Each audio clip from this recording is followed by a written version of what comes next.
So this is my cup today. You can see it has like fruits on it. Like there's little grapes and I think that's an apple. And a pear.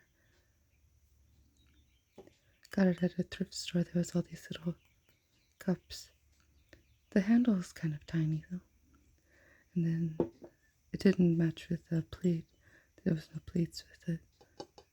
I found this one. It has, I think it's a little bouquet of flowers. Yeah, that's a little flower there. But it kind of matches because they're both like glass or crystal or whatever you call it. So, it's my cup today. And this is my pot today.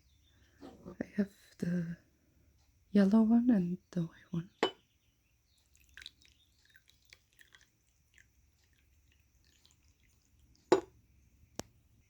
It's chamomile and honey tea.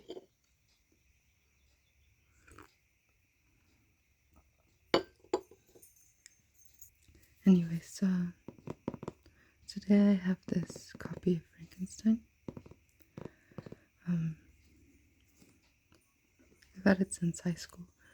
It's one of my favorite ones that I was reading a lot.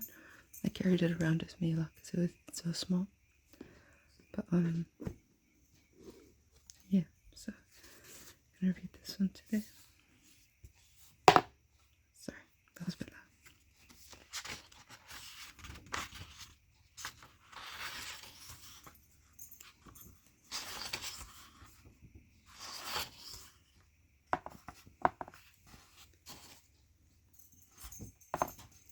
So, well, that's my dog coming.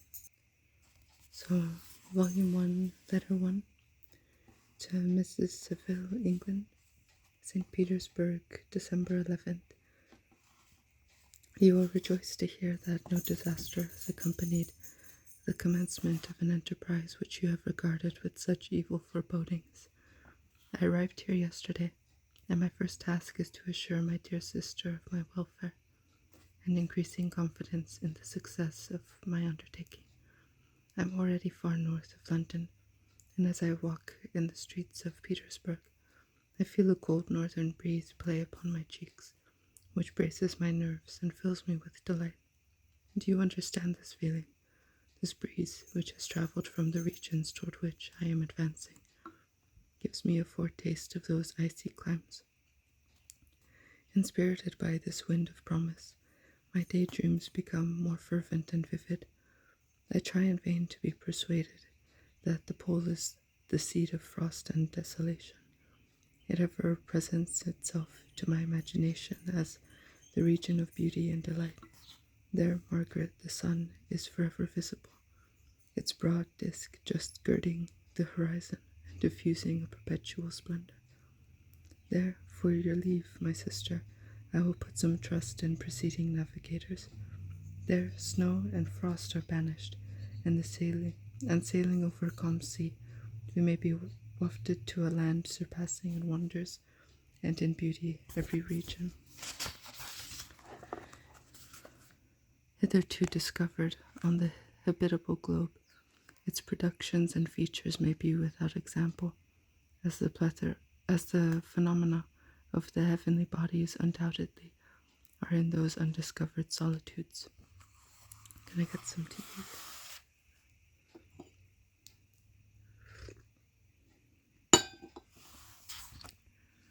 Okay. What may not be expected in a country of eternal delight and eternal light? I may there discover the wondrous power which attracts the needle, and may regulate 1,000 celestial observations, and require only this voyage to render their seeming eccentricities consistent forever. I shall satiate my ardent curiosity with the sight of a part of the world never before visited, and may tread a land never before imprinted by the foot of man. These are my enticements, and they are sufficient to conquer all fear of danger or death, and to induce me to commence this laborious voyage with the joy a child feels when he embarks in a little boat, with his holiday mates on an expedition of discovery up his native river. But supposing all these conjectures to be false, you cannot contest the inestimable benefit which I shall confer on all mankind to the last generation by discovering a passage near the pole to those countries, to reach which at present so many months are requisite, or by ascertaining the secret of the magnet, which, if at all possible, can only be effected by an undertaking such as mine. These reflections have dispelled the agitation which I began in my letter. I feel my heart glow with an enthusiasm which elevates me to heaven, for nothing contributes so much to tranquilize the mind as a steady purpose, a point on which the soul may fix its intellectual eye. This expedition has been the favorite dream of my early years. I have read with ardor the accounts of the various voyages which have been made in the prospect of arriving at the North Pacific Ocean through the seas which surround the pole. You may remember that a history of all the voyages made for purposes of discovery composed the whole of our good Uncle Thomas's library. My education was neglected, yet I was passionately fond of reading. These volumes were my study day and night, and my familiarity with them increased that regret which I had felt as a child on learning that my father's dying injunction had forbidden my uncle to allow me to embark in a seafaring life.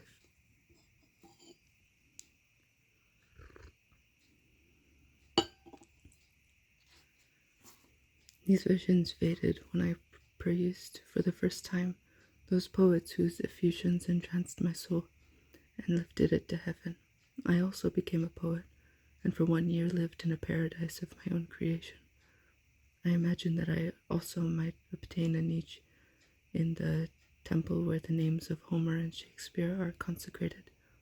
You were well acquainted with my failure, and how heavily I bore the disappointment.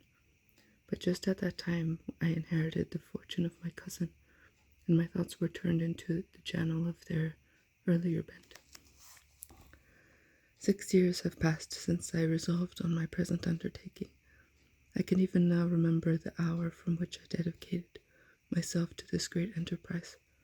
I commenced by inuring my body to hardship. I accompanied the whale fishers on several expeditions to the North Sea. I voluntarily endured a cold, famine, thirst, and want of sleep. I often worked harder than the common sailors during the day, and devoted my nights to the study of mathematics, the theory of medicine, and those branches of physical science from which a naval adventurer might derive the greatest practical advantage. Twice I actually hired myself as an undermate in a Greenland whaler, and acquitted myself to admiration. I must own I felt a little proud when my captain offered me the second dignity in the vessel, and entreated me to remain with the greatest earnestness, so valuable did he consider my services. And now, dear Margaret, do I not deserve to accomplish some great purpose? My life might have been passed in ease and luxury, but I preferred glory to every enticement that wealth placed in my path. Oh, that some encouraging voice would answer in the affirmative. My courage and my resolution is firm, but my hopes fluctuate, and my spirits are often depressed. I am about to proceed on a long and difficult voyage, the emergencies of which will demand all my fortitude. I am required not only to raise the spirits of others, but sometimes to sustain my own when theirs are failing. And he had some tea. My dog's mad at me because I'm on the bed without him.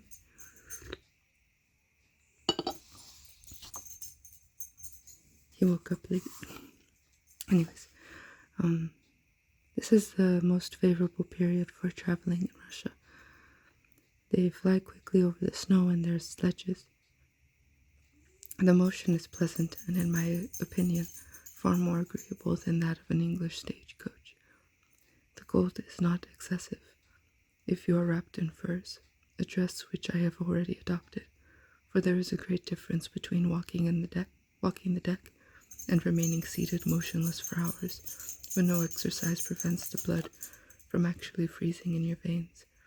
I have no ambition to lose my life on the post road between St. Petersburg and Archangel. I shall depart for the latter town in a fortnight or 3 weeks, and my intention is to hire a ship there, which can easily be done by paying the insurance for the owner, and to engage in as many sailors as I think necessary among those who are accustomed to whale fishing.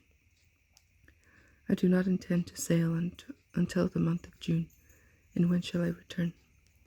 Ah, dear sister, how can I answer this question? If I succeed, many, many months, perhaps years, will pass before you and I meet. If I fail, you will see me again soon, or never. Farewell, my dear, excellent Margaret. Heaven shower down blessings on you, and save me, that I may again and again testify my gratitude for all your love and kindness. Your affectionate brother, R. Walton. Let me know if you want me to read more of Frankenstein.